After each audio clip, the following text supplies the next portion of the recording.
गुजरात के वडोदरा में कांग्रेस प्रत्याशी जशपाल सिंह पढ़ियार का जनसंपर्क भी लगातार जारी है। गुजरात के वडोदरा में भारतीय जनता पार्टी के साथ साथ कांग्रेस के प्रत्याशी भी लगातार चुनाव प्रचार में जुटे हुए हैं। इसी के तहत सलाटवाड़ा इलाके में शिवाजी चौक पर लोकसभा के कांग्रेस प्रत्याशी जसपाल सिंह पढ़ियार ने छत्रपति शिवाजी महाराज की प्रतिमा को माल्यार्पण कर सलाटवाड़ा, मच्छीपीठ, नागरवाड़ा, चार रास्ता, सैयदपुरा, सब्जी मार्केट, गोलवाड़ा, चार रास्ता जैसे इलाकों में जनसंपर्क किया। इस दौरान उनके साथ कांग्रेस के अध्यक्ष ऋत्विज जोशी, नगर सेवक चंद्रकांत श्रीवास्तव, पूर्व नगर सेवक फरीद कटपीस और बड़ी संख्या में कांग्रेस के कार्यकर्ता शामिल रहे। आज वॉर्ड नंबर 7 में जनसंपर्क કરી રહ્યા છે। લોકો સુધી વાત એમની સાંભળવા માટે ને અમારી જે વાત છે ત્યાં સુધી પહોંચી શકે એ માટે સૌ આગેવાનો કાર્યકરો ખૂબ મોટી સંખ્યામાં જોડાયા। શહેરના પ્રમુખશ્રી ઋત્વિજ જોશીજી, અન્ય કોર્પોરેટરશ્રીઓ, લોકસભાના ઇન્ચાર્જ શ્રી ભથ્થુભાઈ, વિધાનસભા લડેલા સૌ આગેવાનો, બીજા સંગઠનના સૌ કાર્યકરો ખૂબ મોટી સંખ્યામાં જોડાયા છે।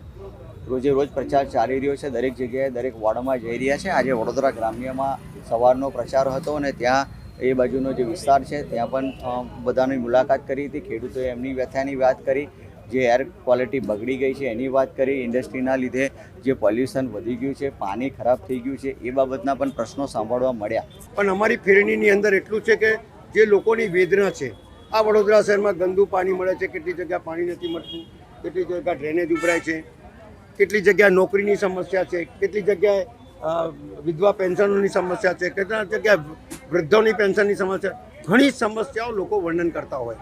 આ સર સયાજીરાવ ગાયકવાડનું શહેર, જેને આ શહેરમાં બધું આપ્યું, લોકો અહીંયા નોકરી કરવા આવતા હતા ને અહીંયા રહી જતા હતા, એવું આ શહેર, એની અંદર 450 કિલોમીટર વરસાદી ગટર નામ અને એની અંદર ડ્રેનેજનું પાણી વહે છે।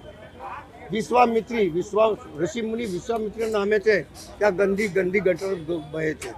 રૂપારેલ કા, મસીયા કા, જે સર સયાજીરાવ ગાયકવાડે ફક્ત વરસાદ માટે બનાવેલી, એ બધાની અંદર ડ્રેનેજ પાણી વહેતું હોય છે। અમારે વहाँ સ્લોટર હાઉસ છેલ્લા 30 વર્ષથી લડું છું, ખુલ્લામાં જનાવરો કાપીને ફેંકી દે છે, એવી ઘણી સમસ્યાઓ છે। વોર્ડ નંબર 7 માં જસપાલસિંહ પઢિયારની ફેરણીમાં તમે જુઓ મોટી સંખ્યામાં કોંગ્રેસના કાર્યકરો, સમર્થકો ઉપસ્થિત છે અને ખૂબ જ સારો રિસ્પોન્સ મળી રહ્યો છે। પ્રજામાં પણ એક પરિવર્તનનો અમને વિશ્વાસ દેખાઈ રહ્યો છે। પ્રજા ભાજપના શાસનમાં ત્રસ્ત થઈ ગઈ છે અને કોંગ્રેસ વિકલ્પ તરીકે પસંદ કરશે એવી અમને આશા છે।